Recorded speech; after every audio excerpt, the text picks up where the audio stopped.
मैं सच बोलूं तो जो 3 साल मैंने काम किए और आज के 20 दिन में बहुत जमीन आसमान का अंतर से 20 दिन जो हमारे हैं वो कहीं ज़्यादा बेहतर है 4 साल से काम करने की तुलना में। यहाँ पर फॉल्ट फाइंडिंग का प्रोसेस स्टेप बाय स्टेप होता है। स्टेप बाय स्टेप का मतलब होता है डायग्राम के थ्रू हर एक फॉल्ट पहले बार उस फॉल्ट को जानकारी देते हैं कि कैसे उसको फॉल्ट को फाइंड करना है एक डायग्राम के एक सिमेंटिक वे से। और यही है। और मैंने अपने अभी जितना मैंने सीखा है उसमें मैंने सीपीयू को रिवॉल्व किया, सीपीयू को, एमएमसी को, पावर आईसी को, सभी को रिवॉल्व करके मैंने कई सारे फोन को चालू कर दिए। तो यहाँ पर एक जीरो लेवल से एडवांस लेवल तक पढ़ाई जाती है। यहाँ पर बेसिक सेक्शन इसमें हम लोगों ने दिखाया बनाया ऐसा में, और इनको मैंने खुद से बनाया, ऐसा नहीं है सर ने पहले हमको एक बताया। लेकिन हर चीजें जो भी फॉल्ट फाइंडिंग होता है लाइव से चलता है, जो भी हमारे फोन रिपेयर किए जाते हैं, जो हम लोग हमारे दोस्त मित्र मिलाए हैं सभी सारे फोन और सभी लाइव ही सर ने बनाया है। नहीं कि मतलब ऐसा जो ट्रांसपेरेंसी या जो इन्होंने दावा कर रखा है यूट्यूब पे वो पूरी तरह से ट्रांसपेरेंसी की जो सैंडविच बोर्ड जो है उसको निकालने का तरीका, उसके सॉफ्टवेयर का तरीका, हर एक चीज अभी इसी कोच के साथ है। अभी चल भी इसमें सारे कुछ पैकेज रहते हैं, हार्डवेयर सॉफ्टवेयर उसका प्रोग्रामिंग सब कुछ रहता है इसमें इंक्लूडेड। मैं यूपी महाराजगंज का रहने वाला हूँ। मेरा जो दुकान है जंगल गुलरिया ग्राम सभा में पड़ता है। मैं पिछले लगभग 3 या 4 सालों से काम कर रहा हूँ। तो सर वही है, काम नहीं आ रहा था बढ़िया से, हर तरीके से डायग्राम नहीं, फॉल्ट को फाइंड नहीं, जो उसका फॉल्ट है वो फाइंड नहीं कर पा रहा था। तो ये प्रॉब्लम था। इसके लिए मैंने यूट्यूब पे सर्च किया तो आपका आंसू कम्युनिकेशन चैनल मिला, जिसके थ्रू मैं यहाँ पर आया हूँ सीखने के लिए। मैं सच बोलूँ तो जो 3 साल मैंने काम किए और आज के 20 दिन में बहुत जमीन आसमान का अंतर से 20 दिन जो हमारे हैं वो कहीं ज़्यादा बेहतर है 4 साल से काम करने की तुलना में। यहाँ पर फॉल्ट फाइंडिंग का प्रोसेस स्टेप बाय स्टेप होता है। स्टेप बाय स्टेप का मतलब होता है डायग्राम के थ्रू हर एक फॉल्ट पहले बार उस फॉल्ट को जानकारी देते हैं कि कैसे उसको फॉल्ट को फाइंड करना है एक डायग्राम के एक सिमेंटिक वे से। और यही है। और मैंने अपने अभी जितना मैंने सीखा है उसमें मैंने सीपीयू को रिवॉल्व किया, सीपीयू को, एमएमसी को, पावर आईसी को, सभी को रिवॉल्व करके मैंने कई सारे फ़ोन को चालू कर दिए। मैं कर ही नहीं पा रहा था, छूता भी नहीं था आईसी को, आईसी को छूता भी नहीं था क्योंकि आते नहीं थे, इसलिए मैंने छूता भी नहीं था उनको। पर पढ़ाने का जो शेड्यूल है सुबह के 10 बजे से रात के 8 बजे तक पढ़ाते हैं पूरे दिन। और उसके बाद फिर यहाँ से जो भी डाउट बचते हैं, जो भी आखिरी में बच जाते हैं जो कुछ, वो रात में हमें 10:30 बजे से जितने बजे तक हमारे डाउट क्लियर नहीं हो जाते उतने तक हमके पढ़ाया जाता है।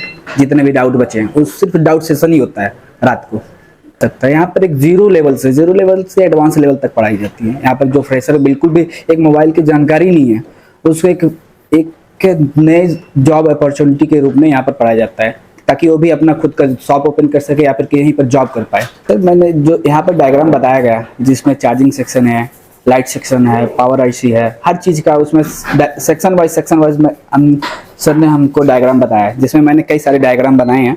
देखिए मैं आपको दिखाता हूँ। जो पावर आईसी है इसका हमने डाटा शीट बनाया है। इसमें हर एक बॉल में कौन सा बॉल नंबर है और इसमें कितने वोल्टेज आते हैं, और इसमें लिखा है कि ये बॉल किसके लिए बना है, कौन सी इसमें वोल्टेज आ रहा है, किस टाइप का, ये सारी बनाई है हमने। इसमें एक इसी प्रकार से एक और हमने डेटा शीट बनाई है आईसी की। और दूसरा इसके बाद हमने बनाया नोकिया 220 का चार्जिंग सेक्शन, जिसमें हम एकदम हर एक जो भी कंपोनेंट इसमें लगे हैं उसके चार्जिंग सेक्शन में वो हर कुछ हमने बनाया है इसमें।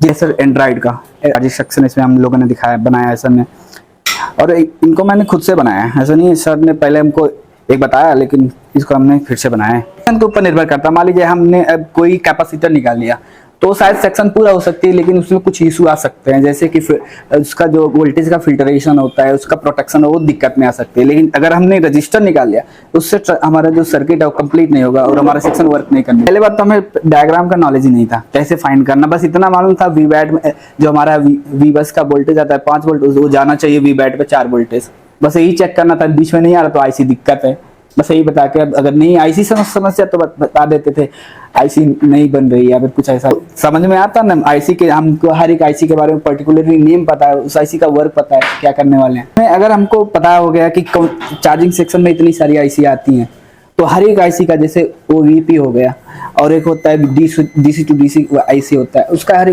हमको वर्क पता चल गया तो जिसमें प्रॉब्लम है हम उसको फाइंड आउट कर लेंगे।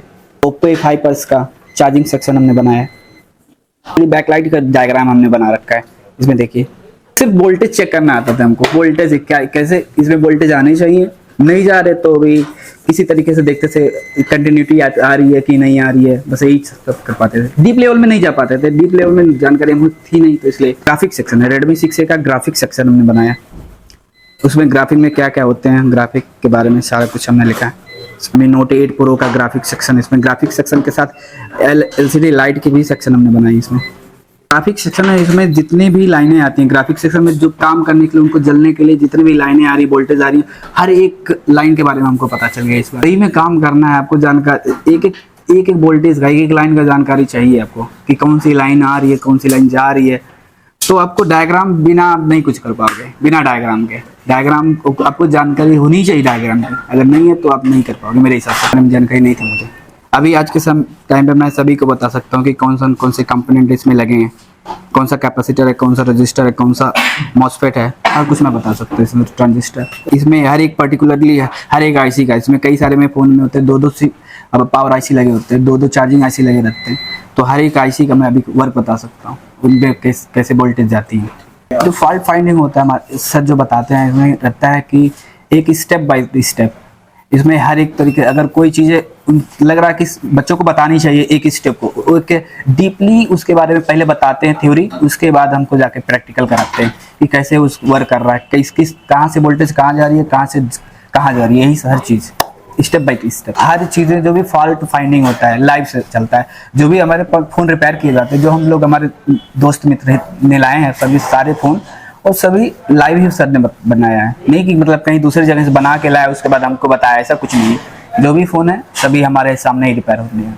तरह से जो ट्रांसपेरेंसी या जो इन्होंने दावा कर रखा है यूट्यूब पे, वो पूरी तरह से ट्रांसपेरेंसी है। देखिए हम लोगों का 2 दिन से लगभग सॉफ्टवेयर का क्लास चल रहा है, जिसमें हम लोगों ने कॉलकम के सीपीयूज के बारे में और मीडियाटेक के सीपीयूज के जो सॉफ्टवेयर होते हैं उनके बारे में पढ़ा। अभी सॉफ्टवेयर में कौन सा उसका एक्सटेंशन रहना चाहिए, कौन सा मीडियाटेक में कौन सा एक्सटेंशन रहता है, उसके अनलॉकिंग के बारे में हर एक डीपली, मतलब डीप से डीप नॉलेज हमें सॉफ्टवेयर के बारे में पता चल रहा है। अभी जो आईफोन के बारे में सर ने बताया था कि आईफोन जो इस कोर्स में इंक्लूडेड है, सारे कुछ सर्विसेज आईफोन की, जो सैंडविच बोर्ड जो है उसको निकालने का तरीका, उसके सॉफ्टवेयर का तरीका, हर एक चीज़ अभी इसी कोर्स के साथ है। अभी चल भी रहा है हमारा, अभी जो भी कुछ बचा है वो आगे होने वाले हैं। को काम करना है, जिसको लगता है उसको करना ही करना है, तो बिना आप डायग्राम के नॉलेज के या फिर बिना नॉलेज के नहीं कर पाओगे। आपको नॉलेज लेना ही पड़ेगा, आप तुक्केबाजी पे काम नहीं कर सकते। तो आपको अगर नॉलेज चाहिए, जानकारी चाहिए, फॉल्ट को फाइंड करना है एक सही तरीके से, ना कि तुक्केबाजी से, अगर सही तरीके से करना है आपको, तो एक नॉलेज के लिए आप आशु कम्युनिकेशन अच्छे तरीके से आ सकते हैं।